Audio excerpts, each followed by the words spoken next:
For 19 days, the guests of the Cecil Hotel drank the water. They showered in it. They brushed their teeth with it. They complained about the taste, the color, the smell.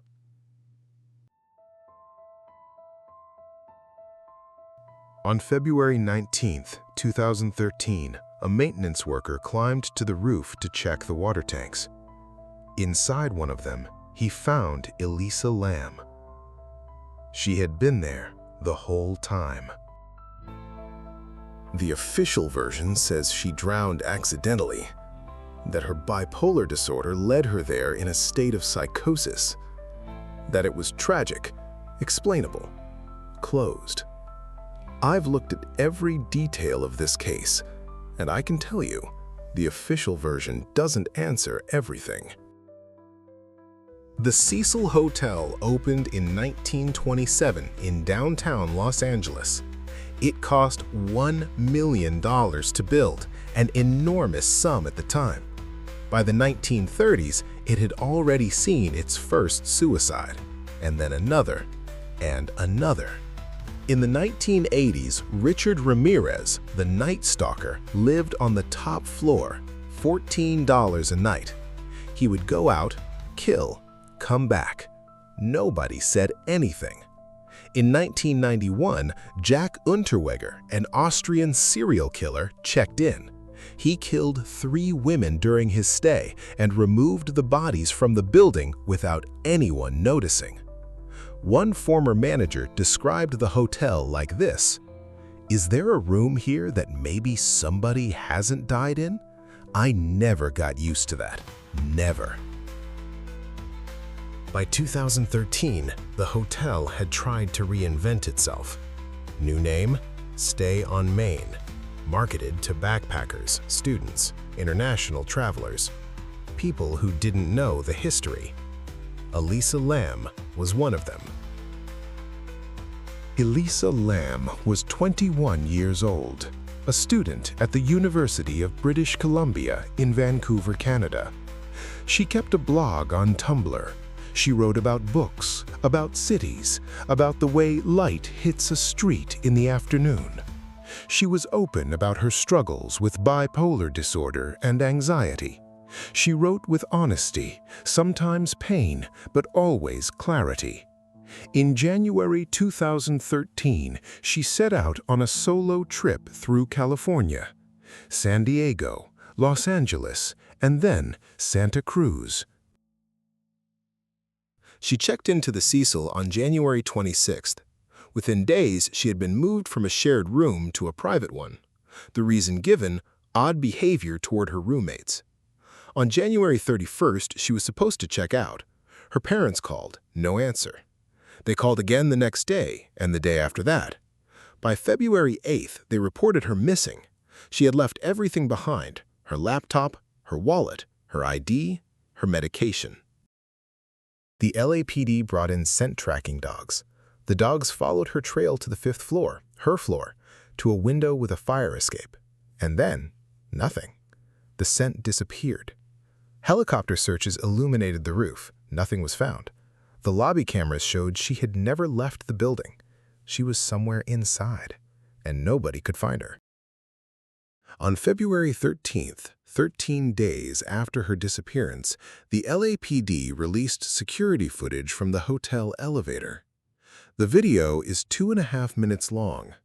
I want you to watch it carefully before I describe what's in it, because what you see depends on what you're looking for.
Internet investigators found something else in the footage.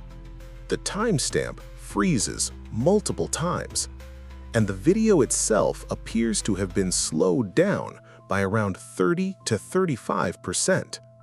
That accounts for approximately 53 seconds of footage that doesn't exist in the released version.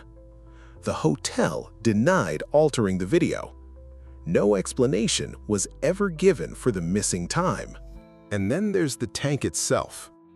To reach it, Elisa would have had to exit the elevator, find the fire escape, climb to the roof at night alone, then climb a 10-foot ladder on the side of a water tank, open a heavy lid on top of it, get inside, and somehow from inside a water tank with a heavy lid, close it behind her. When her body was found, the hatch was closed. The investigators have no definitive explanation for how that happened. In the days following Elisa Lam's death, a tuberculosis outbreak was spreading through Skid Row, the neighborhood surrounding the Cecil Hotel. Public health workers began testing the population. The name of the test they used was Lam Elisa. That is not fiction. That is the actual name of the actual tuberculosis detection test that was deployed in the actual neighborhood where her body was found. Lam Elisa. Her name reversed. But the hatch, the 53 missing seconds, the hands moving in the dark of that elevator, the scent that stopped at a window and disappeared, those questions don't have official answers. They remain open. I've seen a lot of things the living can't explain. I've watched people walk into darkness thinking they were alone.